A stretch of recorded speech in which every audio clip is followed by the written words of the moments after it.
Developing now, the inmate who escaped custody at Sea-Tac Airport last night is back in police custody. We learned of his arrest just in the last 90 minutes. Good evening, I'm Mary Nom. And I'm Preston Phillips. He was picked up in Tacoma after being spotted in a vehicle. These are photos just sent to us by the Department of Corrections showing the arrest of John Nino. On Tuesday night, he escaped custody at Sea-Tac International Airport as he was being transported back to Washington from New Mexico. This marks the third prisoner escape at Sea-Tac in recent months. KOMO's Michelle Esteban is live at Sea-Tac tonight asking how this could happen again and what we know about his arrest tonight. Michelle? Well, I want to go to what you guys mentioned. Just imagine this. This guy was spotted in a moving vehicle in King County. Authorities followed it all the way to Tacoma, and they managed to arrest him without incident.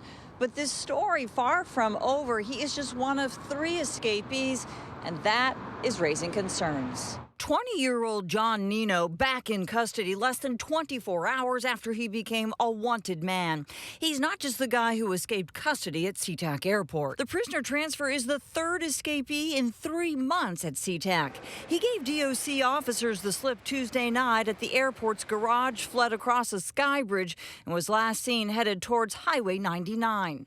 How did he get away? Still looking into that at this point. The DOC's Christopher Wright said Nino was cuffed at the time, but it appears one of his hands is free. Thankfully, incidents like this are rare, but we'll do what's called a critical incident review afterwards and figure out what happened exactly and what, if anything, can be done, of course, to avoid this happening again in the future.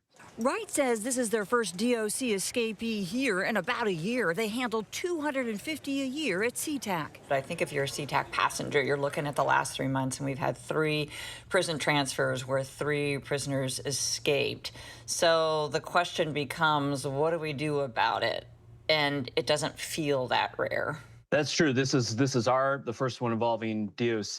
The other 2, I believe, it was a private company and then an ICE individual earlier this year. But yeah, understandably, that would be a concern among passengers at the airport. In May, fugitive Sedrick Stevenson bolted at an airline ticket counter and hopped a light rail train. He was busted a month later in Seattle. The airport said it had no prior knowledge of Nino's transfer. A spokesperson said it's not mandatory to notify the airport, but added Port of Seattle police can assist upon request. Sea-Tac declined to be interviewed, emphasizing it's a DOC case. But both Sea-Tac and the DOC said, as in any case, they're reviewing their policies and procedures. We'll take a look at anything that could be changed, and if that's more notification to them in the future, I think we'd be open to it.